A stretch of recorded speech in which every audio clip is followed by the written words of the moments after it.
नमस्कार दोस्तों। कल्पना कीजिए रात का समय है और गांव के बीचों बीच एक बड़ा यज्ञ कुंड बना है।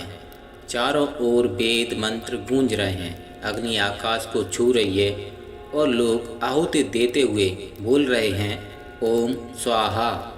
यह दृश्य सिर्फ धार्मिक अनुष्ठान नहीं बल्कि हजारों साल पुरानी वैज्ञानिक परंपरा है। दोस्तों, हवन हमारी संस्कृति का वह अनमोल खजाना है जो आस्था और विज्ञान दोनों का संगम है। आज हम आपको ले चलेंगे उस रहस्यमय यात्रा पर जहां हवन का पौराणिक महत्व और वैज्ञानिक सच एक साथ खुलकर सामने आएंगे। पहले समझते हैं पौराणिक महत्व। कल्पना कीजिए जब इस ब्रह्मांड में कुछ भी नहीं था, चारों ओर सिर्फ अंधकार ही अंधकार था, तभी ब्रह्मा जी ने अग्नि की रचना की और उसी अग्नि से देवताओं को आहुति दी जाती है। कहते हैं यहीं से यज्ञ और हवन की परंपरा शुरू हुई। यानी हवन सृष्टि जितना ही प्राचीन है। देवताओं के आवाहन का माध्यम अग्नि और अग्नि को हाप्य मुख कहा गया है। सोचिए, जैसे हम आज मोबाइल से संदेश भेजते हैं, वैसे ही प्राचीन काल में लोग मानते थे कि उनकी प्रार्थना अग्नि के जरिए सीधे देवताओं तक पहुंचती है। हर आहुति के बाद बोले जाने वाला स्वाहा ही ऊर्जा को देवताओं तक पहुंचाने का संकेत है। उदाहरण से समझिए, रामायण में राजा दशरथ ने पुत्रेष्टि यज्ञ किया और परिणाम स्वरूप राम, लक्ष्मण, भरत और शत्रुघ्न जैसे पुत्रों को पाया। महाभारत का राजसूय यज्ञ हो या अश्वमेघ यज्ञ, हर बड़े अवसर पर हवन ही केंद्र में रहा। द्रौपदी जी का जन्म भी अग्निकुंड से हुआ। हवन का पंच तत्व से भी संबंध। जब हवन में लकड़ी जलती है, घी पिघलकर अग्नि में समर्पित होता है तो धुआं आकाश की ओर उठता है। यही पांच तत्व पृथ्वी, जल, अग्नि, वायु और आकाश हवन में मिलते हैं। इसीलिए हम कह सकते हैं हवन का ब्रह्मांड से सीधा जुड़ाव होता है। अब जानते हैं वैज्ञानिक महत्व। आप सोच रहे होंगे, क्या ये सब सिर्फ मान्यता थी या फिर इसके पीछे कोई गहरा विज्ञान छिपा था? आइए आधुनिक शोधों की रोशनी में इसे समझते हैं। हवन का धुआं, जिसमें गुग्गुल, कपूर, चंदन, आम की लकड़ी होती हैं, रिसर्च कहती है कि सिर्फ 1 घंटे में हवा में मौजूद 94% बैक्टीरिया नष्ट हो जाते हैं। यानी हवन का धुआं नेचुरल एयर प्यूरीफायर का काम करता है। और हमारे मस्तिष्क पर क्या असर पड़ता है ये भी जानिए।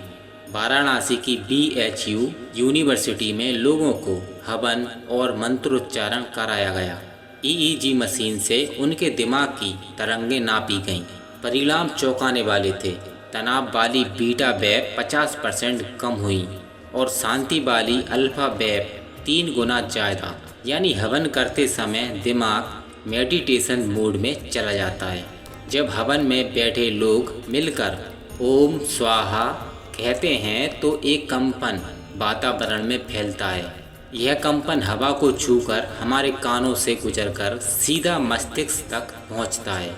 यही कारण है कि हवन के दौरान मन अनजाने में शांत हो जाता है। पुणे के एक रिसर्च इंस्टीट्यूट के अध्ययन में पाया गया कि जब 50 लोग एक साथ हवन करते हैं तो उनकी हार्ट बीट और दिमाग की तरंगें सिंक्रोनाइज होने लगती हैं।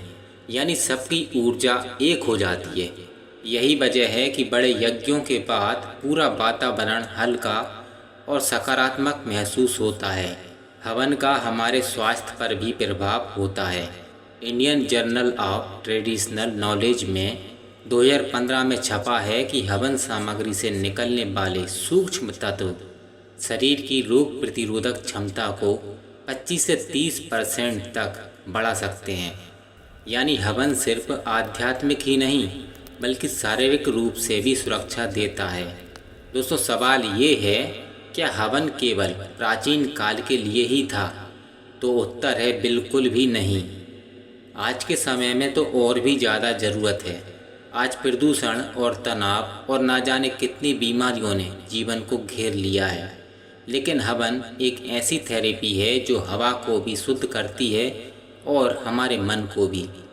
जापान में इसे अग्निहोत्र थेरेपी और अमेरिका में फायर हीलिंग कहा जा रहा है। भारत में भी कई डॉक्टर्स मानते हैं कि अगर घर में सप्ताह में एक बार छोटा हवन किया जाए तो वातावरण और परिवार दोनों स्वस्थ रहते हैं। तो दोस्तों, अब आप समझ ही गए होंगे कि हवन केवल धार्मिक रस्म नहीं है, ये हमारे ऋषियों की वह महान देन है जिसमें आस्था और विज्ञान दोनों एक साथ चलते हैं।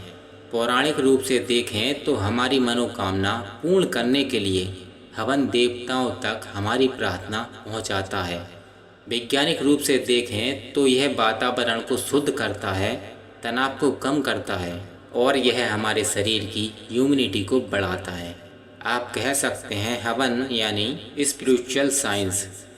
तो अगली बार जब भी आपको यह मौका मिले और आप अग्निकुंड के पास बैठें और ओम स्वाहा कहें तो याद रखिए, आप सिर्फ परंपरा नहीं निभा रहे बल्कि हमारे ऋषि मुनियों द्वारा दी गई हजारों साल पुरानी जीवन ऊर्जा की विधि को जी रहे हैं। तो दोस्तों, यहीं ये वीडियो समाप्त होती है। अगर वीडियो आपको पसंद आया हो तो वीडियो को लाइक और इस वीडियो को अपने दोस्तों में शेयर ज़रूर करें और इस चैनल को सब्सक्राइब करना ना भूलें। धन्यवाद। जय श्री राम।